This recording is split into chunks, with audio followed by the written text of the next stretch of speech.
Diana Baumrind, in her teen years, was influenced a lot by the Marxist communist perspective. This social controversy is what fueled her interest in discipline and its patterns seen in parenting.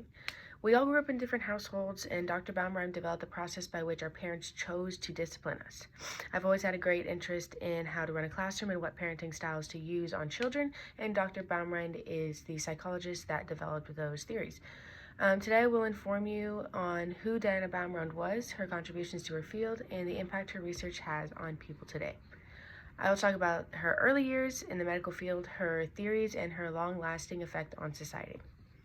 I'll now talk about the history of Diana Baumrind. She was a clinical psychologist who was renowned in her field for the studies on her styles of parenting and discipline used on children. Her famous article published in 1966 on parenting styles was likely used by your parents or your grandparents, and it developed you into who you are today. Earning her BA of Psychology and Philosophy from Hunter College in 1984, Diana went on to get her PhD in Clinical and Developmental Psychology at the University of California, Berkeley. In her studies, she argues that misrepresentation and deception should be minimalized in research studies and that subjects should be informed about what to expect, as said in the article written by Positive Parenting Ally on the biography of Diana Baumrind. This was a controversial opinion in her field, as most psychologists believed in something called the placebo effect, where they thought that if the subjects were told what was going to be happening in the experience, in the experiment, then they would go on to make that happen in their brain because that's what was expected.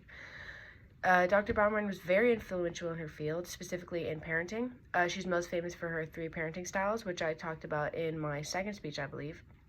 Her views on physical punishment were very controversial and very influential, and she was she pushed for changes in the research field and how researchers go about research projects and experiments with their subjects. I'll now tell you about her specific contributions. She developed 3 parenting styles: authoritative, authoritarian, and permissive, and later went on to develop a 4th parenting style, which I also talked about, neglectful parenting, or neglectful parenting. Her views on physical punishment were controversial. She believed that physical punishment was necessary in some cases, which was not a popular opinion in her field. She was also famous for her encouragement towards the changing of research practices. As I explained in my first speech, her parenting style theories explained why your parents raised you the way they did. Baumrind believed that parenting was a combination of 2 factors, responsiveness and demandingness. Many parenting experts have disagreed with her stance on the need for firm rules and controls, though she argues that the proper use of disapproval balanced with love and affection is what's best for children, as said by Positive Parenting Ally in their article on Diana Baumrind.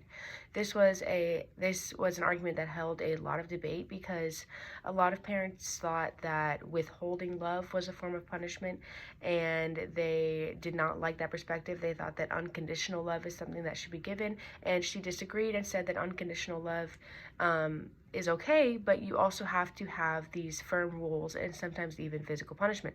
Her stance on physical punishment also sparked a lot of debate. She supported spanking and the use of other physical punishments as a form of discipline, and she believed that as long as children do not view the action as cruel or unnecessary, it is an okay form of punishment. This view remains to be controversial in the parenting field today, and researchers say that physical aggression on children will encourage them to become aggressive towards themselves and others.